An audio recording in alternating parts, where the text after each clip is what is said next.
25,000 కిలోల మత్తు పదార్థాలు ఒక కంటైనర్లో విశాఖపట్నం చేరుకున్నటువంటి డ్రగ్స్ని సిబిఐ ఆ డ్రగ్స్ అన్ని కూడా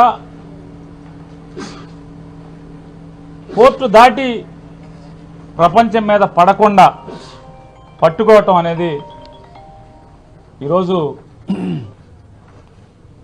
ఒక ఆంధ్రప్రదేశ్ రాష్ట్ర యువతే కాదు, భారతదేశ యువత మొత్తం కూడా అదృష్టవంతులని మనం చెప్పుకోవాల్సిన పరిస్థితి.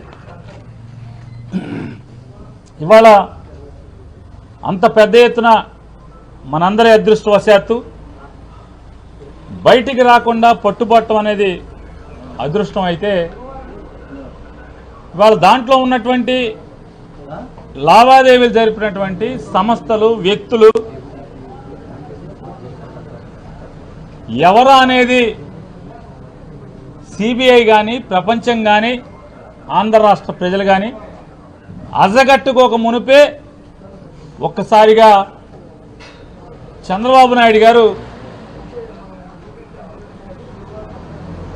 వైఎస్ఆర్ కాంగ్రెస్ పార్టీ మీద, జగన్మోహన్ రెడ్డి గారి మీద, ఆంధ్రప్రదేశ్ రాష్ట్ర ప్రభుత్వం మీద విషం చిమ్మేటువంటి కార్యక్రమం మొదలుపెట్టేశాడు. ఎంత కిరాతకంగా, దుర్మార్గంగా ఎవరయ్యా ఈ వ్యక్తులు అని మాట్లాడుతుంటే చూస్తుంటే ఇవాళ ఏంటి చంద్రబాబు ఎందుకు వచ్చాడు, అసలు ఇంకా సిబిఐ నోరిప్పలేదు, ఎవరి వ్యక్తులు ఏంటి, కంటైనర్ ఏంటి అని మీడియా కానీ, ప్రపంచం కానీ అజగనుకోక ముందే ఆయన బయటకు వచ్చి మాట్లాడేస్తాడు, విషం చిమ్ముతాడు. ఎవరయ్యా ఈ వ్యక్తులు అంటే విదేశాల నుంచి డ్రగ్స్ అందుకున్న వాళ్ళు ఎవరయ్యా అంటే అడ్రస్లని చూస్తే అంతా మనోళ్లే, అంతా బీరకాయ పీసే, అంతా చుట్టరకాలే. మరిదికి చుట్టం, వదినికి చుట్టం, వ్యాపారాలు, భాగస్వామ్యం, వాటాలు అంతా వీళ్ళే. విషం మాత్రం జగన్మోహన్ రెడ్డి గారి మీద. ఎందుకు 45 ఏళ్ల ఇండస్ట్రీ, 14 ఏళ్ల ముఖ్యమంత్రి, 75 ఏళ్ల వయసు, పొలాల్లో రావి చెట్టుకి, తాడి చెట్టుకి కూడా వయసు వచ్చేది, కానీ ఎంతో కొంత జనానికి పనికి వచ్చే పనులు చేస్తూ ఉంటాయి. కానీ ఈయన అనుభవం, ఈయన వయసు ఎవరికి ఉపయోగం? ఈ డ్రగ్స్కి ఎవరి మన చుట్టాలు తెచ్చుకోవటం ఏంటి, మన బీరకాయ పీస్ తెచ్చుకోవటం ఏంటి, మన వదిన గారి చుట్టాలు ఉండటం ఏంటి, వదిన గారి ఇంట్లో పిల్లలు ఉండటం ఏంటి? ఇక అదృష్టం ఏంటంటే ఒక్కడి పేరు చివరి రెడ్ లేదు, బతికిపోయాం. ఎవడన్నా దురదృష్టవశాత్తు ఒకడు రెడ్డో లేదా ఎవడన్నా కాపోడో ఏంటి పేరుందని జగన్మోహన్ రెడ్డి అవుట్ మొత్తం. ఈనాడు జ్యోతి. అసలు మీ చుట్టాలు దొరికితేనే, మామూలుగా మీ చుట్టాలు డ్రగ్స్ తెప్పించారంటేనే జగన్మోహన్ రెడ్డి తెప్పించారని విషయం చెబుతూ ఉంటే, అందుకోసమే ఎలక్షన్ కమిషనర్ గారిని కలిసాం. అయ్యా దీన్ని లోతుగా విచారణ చేయాలి.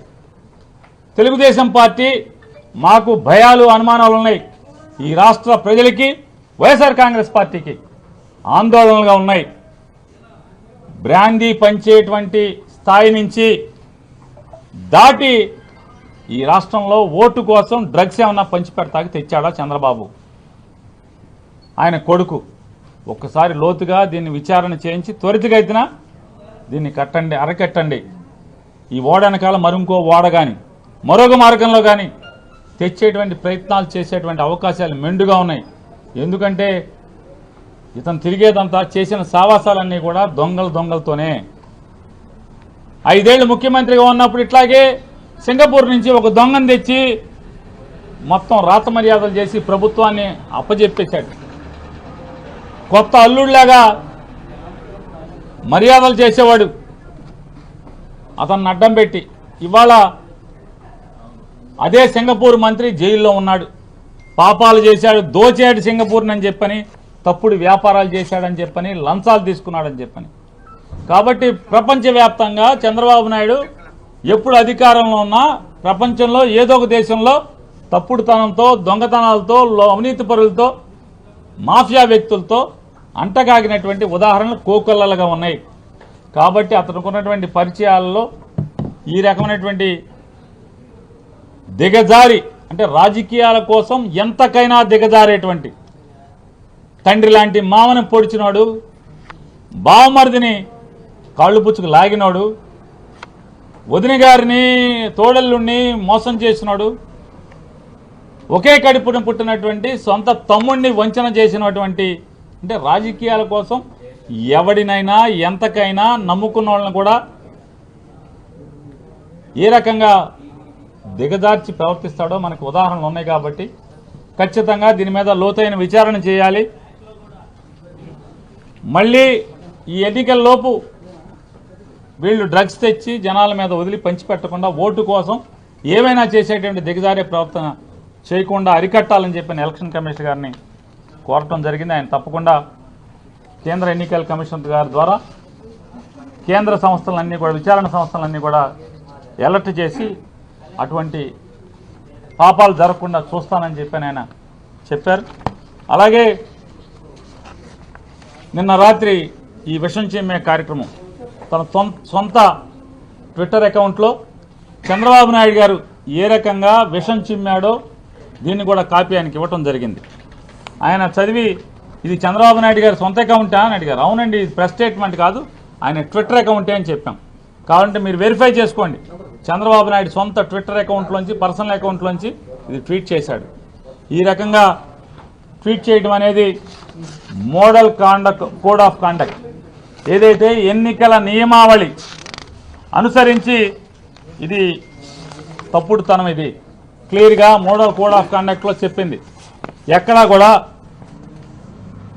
నిందలేయటం కానీ, ఆధారాలు లేకుండా రాజకీయ ప్రత్యర్థుల మీద, రాజకీయ వ్యతిరేకుల మీద తప్పుడు ప్రకటనలు కానీ, నిందారోపణలు కానీ చేస్తే చేయకూడదు, చేస్తే మోడల్ కోడ్ ఆఫ్ కాండక్ట్ కింద వస్తారు అని చెప్పని మోడల్ కోడ్ ఆఫ్ కాండక్ట్లో కూడా ఉంది. కాబట్టి దీన్ని వెంటనే విచారణ చేసి, ఇటువంటి మోడల్ కోడ్ ఆఫ్ కాండక్ట్ ఉండగా ఇటువంటి తప్పుడు ప్రకటనలు చేసినటువంటి చంద్రబాబు నాయుడు గారి మీద క్రిమినల్ చర్యలు తీసుకోవాల్సిందిగా అని చెప్పని వారిని రిక్వెస్ట్ చేశాం. వారు కూడా తప్పకుండా దీని మీద ఎంక్వైరీకి ఆదేశిస్తాను, విచారణ చేసి దాని కింద వస్తే కనుక తగు చర్యలు తీసుకుంటామని చెప్పని కూడా ఎలక్షన్ కమిషనర్ గారు చెప్పారు, స్టేట్ ఎలక్షన్ కమిషనర్ గారు. అలాగే నిన్న కూడా వైఎస్ఆర్ కాంగ్రెస్ పార్టీ తరఫున చంద్రబాబు నాయుడు గారు సతీమణి గారు పురంధేశ్వరి గారు భువనేశ్వర్ గారు మన్నించండి, చంద్రబాబు నాయుడు గారు సతీమణి గారు భువనేశ్వరి గారు నిన్న ఆవిడ ఎన్నికల నియమావళికి విరుద్ధంగా పక్కన ఎన్నికల్లో పోటీ చేసేటువంటి తెలుగుదేశం పార్టీ అభ్యర్థులు, అలాగే ఎమ్మెల్సీ వీళ్ళందరూ ఉండగా ప్రజల్ని ప్రలోభ పెట్టేటువంటి ప్రయత్నం కింద వచ్చేటువంటి చెక్కుల పంపిణీ కార్యక్రమం, ఎన్నికల నియమావళికి విరుద్ధంగా ఆవిడ చెక్కులు పంచిపెట్టడం అనేది సాక్షాత్తు వాళ్ళ ఈనాడులోనే అచ్చు వేశారు. అమ్మగారు చెక్కులు పంచి పెడుతున్నారని చెప్పని, ఇది ఎన్నికల నియమావళికి విరుద్ధం కాబట్టి ఖచ్చితంగా దాని మీద చర్యలు తీసుకోమని నిన్న ఇవ్వటం జరిగింది. ఈరోజు కూడా అయ్యా సిఇఓ గారు నిన్న ఇచ్చాం, దాని మీద ఏం చర్యలు తీసుకున్నారని కూడా వారిని అడిగాం. నేను జిల్లా కలెక్టర్లకి, ఆ సంబంధిత జిల్లా కలెక్టర్కి రాస్తున్నాను, రాసి ఖచ్చితంగా ఎన్నికల నియమావళికి విరుద్ధంగా దాంట్లో చెక్ ఇవ్వటం అనేది పొరపాటు, చెక్ ఇవ్వటం అనేది కరెక్ట్ అయితే కనుక చర్యలు తీసుకోమని చెప్పని కూడా కలెక్టర్లకి ఆదేశాలు జారీ చేస్తాను, సంబంధిత కలెక్టర్ అని కూడా వారు చెప్పడం జరిగింది. ఇది మరొకసారి. అలాగే ఈనాడు పేపర్లో ఇవాళ దుర్మార్గంగా, కిరాతకంగా వైజాగ్ డ్రగ్స్ గురించి ఒక బ్యానర్ ఐటమ్ పెద్ద హెడ్లైన్స్తో రాయటం జరిగింది. దానిలో అంతా కూడా నల్ల ఇంకుతో రాసే నల్ల సిరాతో రాసే వార్త కంటే కూడా విషాన్ని ఉపయోగించి జగన్మోహన్ రెడ్డి గారి మీద విపరీతమైనటువంటి ద్వేషంతో కూడిన విషం అనే సిరాతో రాసినటువంటి వార్త ఎన్నికల కోడ్ ఆఫ్ కండక్ట్ కింద, మోడల్ కోడ్ ఆఫ్ కండక్ట్ కింద వస్తుంది.